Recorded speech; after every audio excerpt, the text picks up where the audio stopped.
whole mountain was just like icy and everything was tracked out. There was nothing to ride at all. But we found like one face of a mountain just like round the back of another one. It was like perfect. It was just like the snow was amazing. Nobody had even touched it like all season, I don't think. And that was really good. That was like a perfect day down there. It was like a really pleasant day just because of the people you were with. I think that makes a good day, the people that you're with.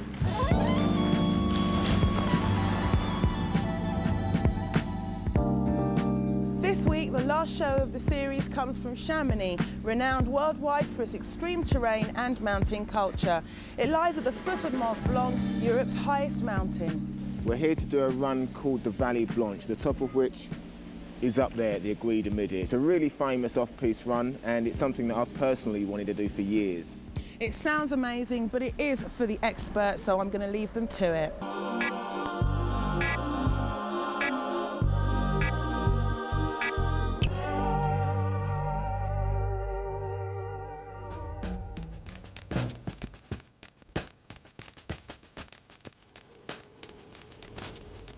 We are at the top of a peak called the Aiguille du Midi, which is 3,842 metres above sea level, just under half the size of Everest. It's high and it's cold. It's about -16 degrees centigrade. I'm here with a few of the boys. I'm about to do a run called the Vallee Blanche.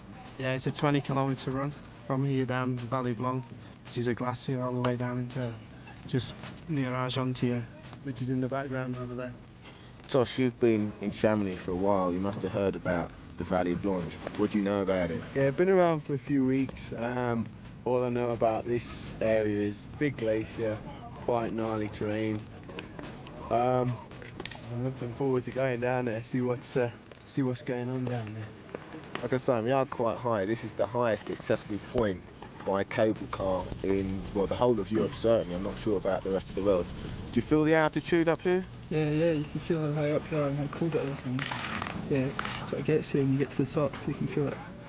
About 30 people a year die on this run. We're going over a glacier, which means there's crevasses, and we're running over snow bridges, which could just collapse at any time. We've got a couple of guides with us, but the thing is about this run that it's so unpredictable, no one knows what's going to happen, so we're going to touch wood and just hope that we're home for tea.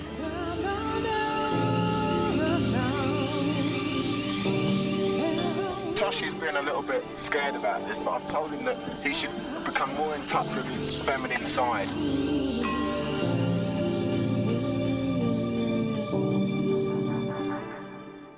Although we're really high up here, if you look just over there, that's the actual peak of Mont Blanc, and it looks as though you can just reach out and touch it, or at least get a stone or a tennis ball and try and hit the top of it. It is actually another kilometre up in the air, which is a long way away. But there, you can see there's tracks along the bottom where people have walked up to the top of that summit. I'm not sure if it's my cup of tea, but it's possible. McNabb's probably done it. Neil? Yeah, I've climbed in here in the summer. It's pretty nice. Top of Mont Blanc, you done that? No, just onto the shoulder here and done these ones. So how high is that? It's about 4,000, up to 4,000 metres. I bet your ears pop. Yeah, it's tiring. It's not just crevasses. Sometimes the glacier would just crack and it'd be like a step. So it'd be just a sheer ice face coming down. Who's getting your head? Here's. You've got to go down this, well, what it is something like that, and it's slippy and icy. So to be on the safe side, so we don't fall down and never be seen again, we have to get roped together. So that if one of the guys falls down, we can pull him up and not lose him, because we wouldn't want to lose someone.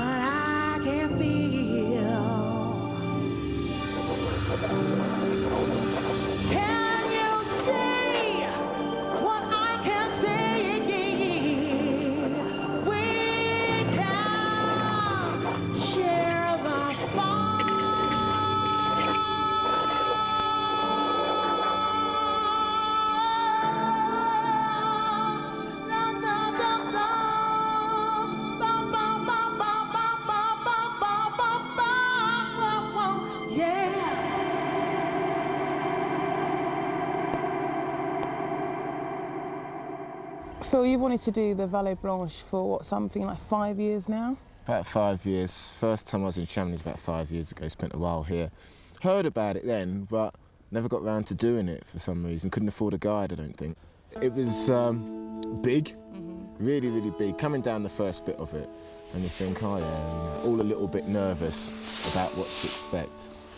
And there's rock faces that just tower above you. You've never seen anything like it. You feel so tiny, so insignificant by all just towering rock faces, and also by the huge crevasses. And you think crevasses, yeah, I've seen a few of them, but these were big. If you didn't have a guide, forget it. Because if you went off the wrong drop, went the wrong way, it'd all be over.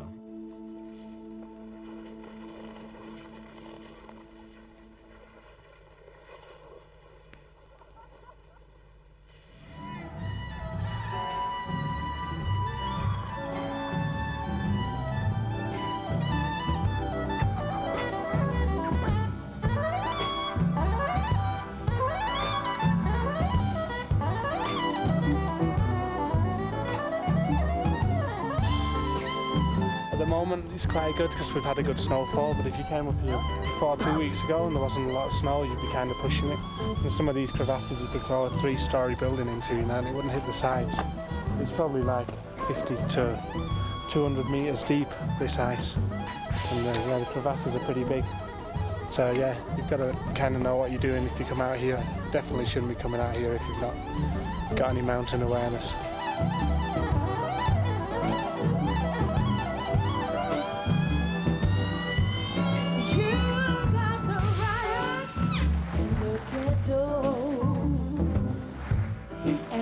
Sometimes when you're up there, you know, you just follow someone else's tracks, but you know, they might not know where they're going, so yeah, you need to have someone that knows where they're going, because if someone's tracks that you're following skied off a cliff, you know, you're going to go off too.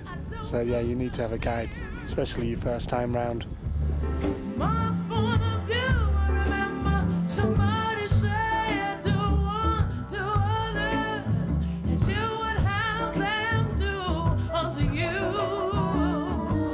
Just crevasses. Sometimes the glacier would just crack and it'd be like a step, so it'd be just a sheer ice face coming down. If you went off the wrong drop, went the wrong way, it'd all be over. It really would be. It's amazing. So did you feel safe with those guides? Did they put you at ease? I felt totally safe all day. It was strange because one mistake and you could have gone and you would have hurt yourself. But for some reason, it didn't trouble me at all. I was there and I was thinking, oh yeah, cliff, big hole, another cliff, big piece of ice. It was strange because... It sounds hairy, man. It was, when you look at it, in retrospect, it is really scary. But when you're doing it, you're just like, well, you're there. So it's either put up or shut up, really. When we were looking down, it didn't look like anything. It just looked like a roller down at the bottom, with a flat bit at the bottom. And when we went off the bottom of it and looked up, it was just sheer ice and a big drop to nothing. And if we'd like kept on going, how would it have been? It would have just fallen off it. You got me, yeah. You got me, yeah. Whenever you want me, yeah. Whenever you want me, yeah. You got me, and I know. You got me, you know. Whenever you want me, yeah. The thing is, you come over the top of a ridge and it looks like a roller, and unless you've got a guide, it is a roller. But when you've got a guide, he says, wait here, do this little bit here, don't go there. You're thinking, oh well, looks all right, why can't I go down there? And then you go the route you take, the route the guide takes, and look back up, and you've got about a 600-foot drop either side of you, crevasses which haven't got a bottom, and you're going over snow bridges, and you're thinking, ah, Mr. Guide, that's why you told us to go that way.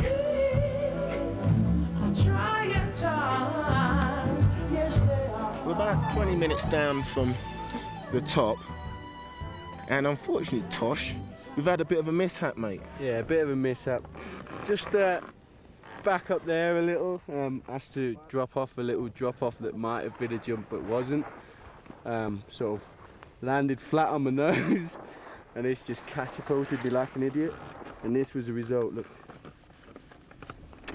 Tosh has broken his board probably about an hour from the bottom in the middle of probably one of the most dangerous glaciers in this part of Europe. But you know what? I'm gonna take it like a man.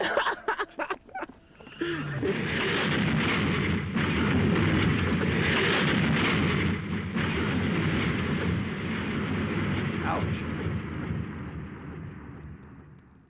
That's why we do it. Just as you can feel like you can touch the sky, you're flying. Blood pumping through your head. Reality whizzing past you. And that's the rush you get. I need powder.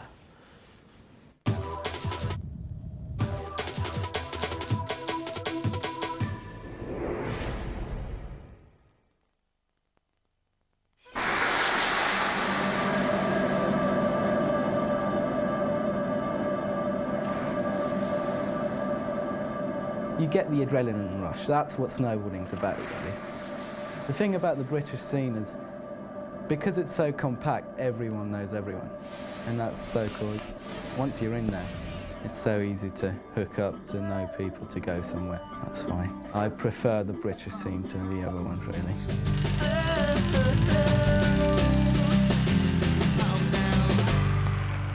What the deal is now is that I'm not really too sure where we're going.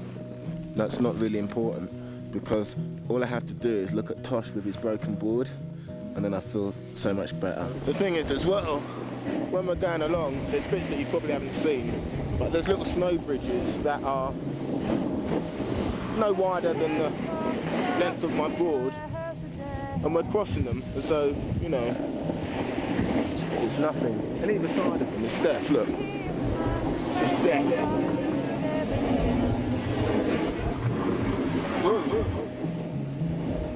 You'll never know what it means to see the sunlight in your hair and dancing everywhere. Tosh needs a new board, which is something he's not going to get in the near future because there's no board shops up here. I think Tosh is a little bit stuck.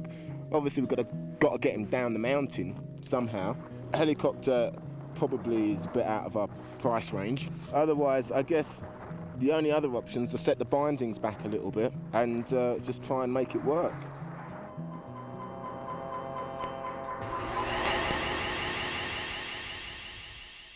I don't know, man, there's a lot of danger involved up there. I mean, guide or no guide, you go down it and you're gonna take a beating. Right, I just try getting down, man, with this broken board.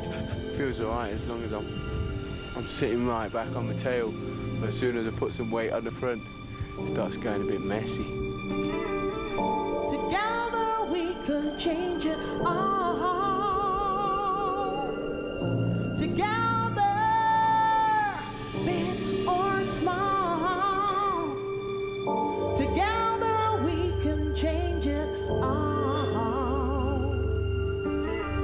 Take my hand, we'll share the bond. I think we just had like the best part of the mountain. You know, what's left of the mountain. It hasn't snowed for about 2 weeks, and we got like fresh turns all to ourselves. You know, first tracks down a really nice slope. So we've been really lucky, and it was amazing. It was really nice. For the rest of the run, we're going to be on glacier, and when it snows, it fills in all the crevasses, and then you can ride over them as long as they're like firm.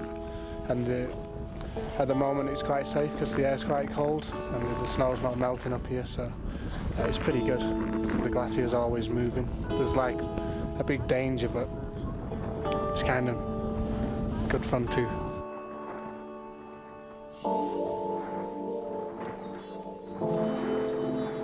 Look at the top. It's difficult really to see what the line is, apart from where other people have taken it as well. It's hard to know what kind of snow. I heard meal go down, and it sounded a bit crusty in places, and a little bit soft in others, so you've got to be kind of light on your feet, be ready to take things as they come. There's a nice berm there that he did a nice little backside slash for him. Just wide open piece, still up myself. Plenty of turns. It's really easy to turn on, enjoyable. It makes your day. You're not going to get hundreds of people doing this. It's only people who put in the effort to come round to do it that get to do it. So yeah, I think that makes a whole difference. Together we could change it all. Together, big or small. Standing with me now is Jean-Marie, who's shown us the way down the mountain. You've been on this mountain for years. Yeah, I've been guiding for 25 years here, mostly in this valley. When did the first people start doing this run? I think it's been done at the beginning of the century, but they were climbing with skins, There was no lift at this time. Lots of people now, they ski with guides, so 10 or 15 years ago we had much more accidents here than now. Doesn't mean it's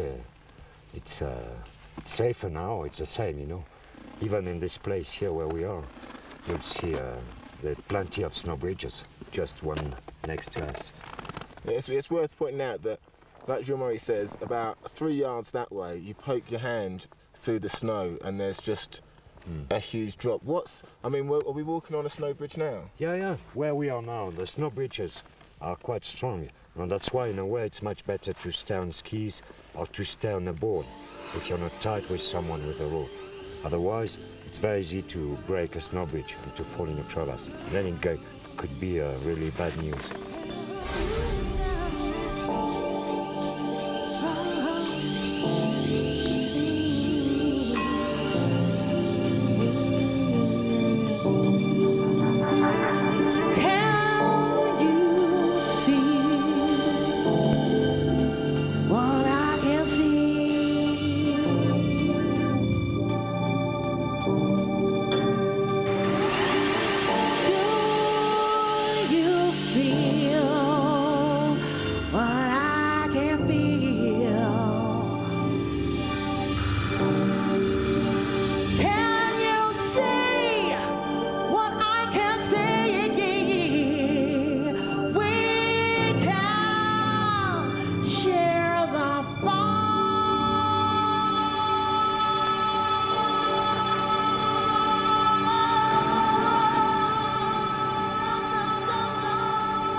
Was it circumstance, or was it merely that the sky fell down and made you weary?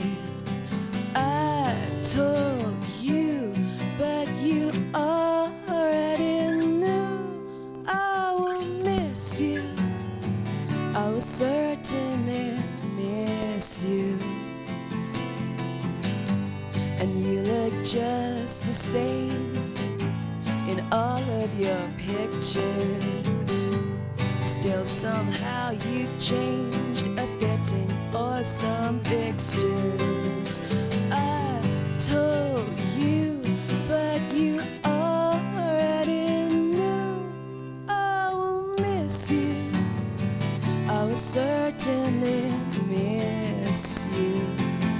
So let us pretend that we'll still be friends. You stay for a while, you all leave in the end. Let us pretend we'll still be friends. You stay for a while, you all leave in the end.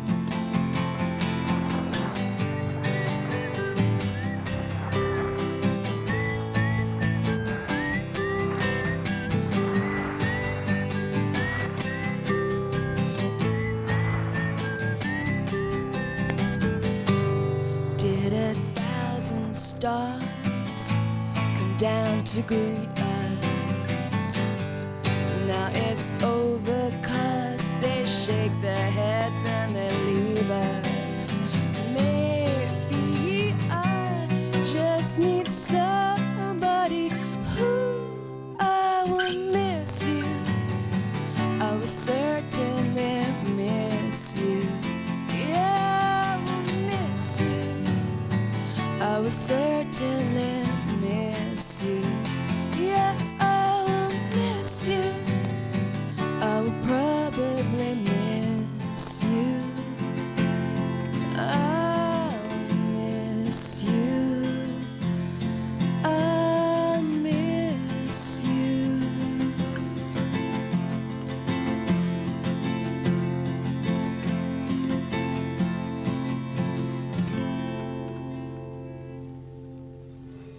The boys are now back at Community House. Firstly, Tosh, did the Vallee Blanche live up to expectations? How was it? After snapping my board, I wasn't sure if I was going to have to walk down or if I was going to be able to ride, but luckily my board sort of held together all the way down the hill. But if it hadn't, I was afraid that I might have to walk. I was pretty nervous because I'd never even thought about it and I'd never been up anywhere that high.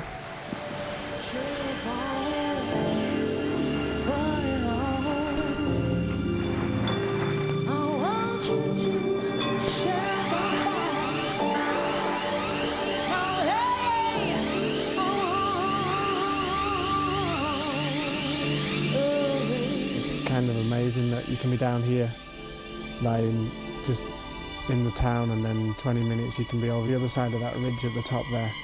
It's just out the window, and the other side of that there's nothing. You're in the mountains and you're in a really dangerous and serious place. But that's where the best riding is. So if you know what you're doing, you can go up there and you can get the best lines.